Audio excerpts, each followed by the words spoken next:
Welcome to episode 3 of Mahabharat series. Vichitraveer became the king of Hastinapur, and Bhishma's guarding ensured no evil eye prying on the throne. When Vichitraveer reached adolescence, Bhishma got the responsibility to find fitting queen for the new king of Hastinapur. King of Kashi hosted an event for three daughters, Amba, Ambika, and Ambalika, to choose their grooms. Soon the news of Swayamvar of princesses of Kashi spread, and Bhishma found them the best for Vichitraveer. Bhishma decided to go Kashi and win the bride for his brother. Kashi was decorated for the Swayamvar, and the princes and kings of remote regions were gathered to prove their credibility. When Bhishma entered, the guests present for the event thought that Bhishma came there to win Swayamvar for himself, and they mockingly said, "Seems the beauty of princesses has stolen the oath of this celibate.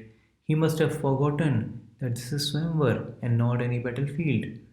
Those piercing words made Bhishma wrathful, and he said in loud voice, "I am here representing my king Vichitravirya, and I am taking these three princesses of Kashi with me. If any of the kings present here wants to challenge, he must have to win against me." Nobody dared to stop Bhishma, and he took the princesses with him. While Bhishma with the three princesses Amba, Ambika, and Ambalika was heading back towards Hastinapur, King Salva blocked his way. Salva and Amba wanted to get married even before Swayamvar was arranged, but nobody knew about it. Salva challenged Bhishma, but he couldn't stand before him for long. Bhishma was a peerless bowman, and he defeated Salva. But on Amba's request, Bhishma spared Salva's life. They arrived Hastinapur, and Mother Satyavati delightedly welcomed the princesses. The marriage ceremony was arranged, but before the rituals started, Amba revealed about her love for King Salva. She said, "I have mentally chosen King Salva as my husband, and my heart will not accept anyone else now."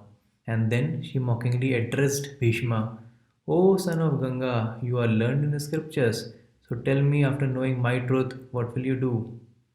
Bhishma politely arranged the return of Amba with full princely honors. But when Amba told everything to Salva, he refused to accept Amba. He said, "Bhishma defeated me in a duel and carried you in front of everyone. I can't accept you as my wife now." Disappointed, Amba returned to Hastinapur and sought Bhishma to marry her. But Bhishma was bound to his oath. Finding no refuge, Amba walked out of the courtroom of Hastinapur saying, "Because of you I am suffering. O Bhishma, I will be the cause of your death." Vichitravirya's marriage with Ambika and Ambalika consummated, but didn't last long. Vichitravirya lost his life early, and his two wives were left childless. Once again, the throne was left without king and the crown without owner. Satyavati tried to persuade Bhishma to ascend the throne, but Bhishma didn't agree. She even tried to free Bhishma from her father's promises during her marriage with Shantanu, but in vain. Bhishma's vow was firm. He already had decided to serve the throne for lifetime, but not to ascend it as a king. Satyavati's worries increased multifold as there was no heir of the throne. One day, Satyavati called Bhishma and asked him to invite sage Krishnadwapayan. Bhishma followed the instructions and personally went to bring the sage. The mated, locked, and dark complexioned ascetic with a long beard and firmness in his eyes, Krishnadwapayan came to Hastinapur on the request of Satyavati. Satyavati asked for his help. She asked him to bless the Queen Ambika with the future king of Hastinapur. Initially, the sage was reluctant, but he couldn't refuse the request of Satyavati. He said, "I need some time to prepare myself for this union. I appear unpleasant due to the rigorous austerities." But Satyavati said, "I don't want to wait any further. The kingdom should get its heir as soon as possible." The sage then agreed to the wishes of Satyavati. Satyavati convinced Ambika to enter to the quarters of the sage for the union, but the harsh looks on the face of the sage affrighted Ambika. She couldn't hold the sight for long and closed her eyes while her union with the sage. The sage foresighted the future and told Satyavati that the child born out of their union would be blind. "The citizens will not accept a blind king," said Satyavati, and requested Krishnadwapayan to bless her second daughter in law, Ambalika. She asked Ambalika to enter the chamber of the sage as she requested Ambika before. But Ambalika couldn't face the frightening looks of the sage and went pale. The union of that sage with Ambalika was about to bore a child with pale look. He would be physically fit but not ideal for being a king.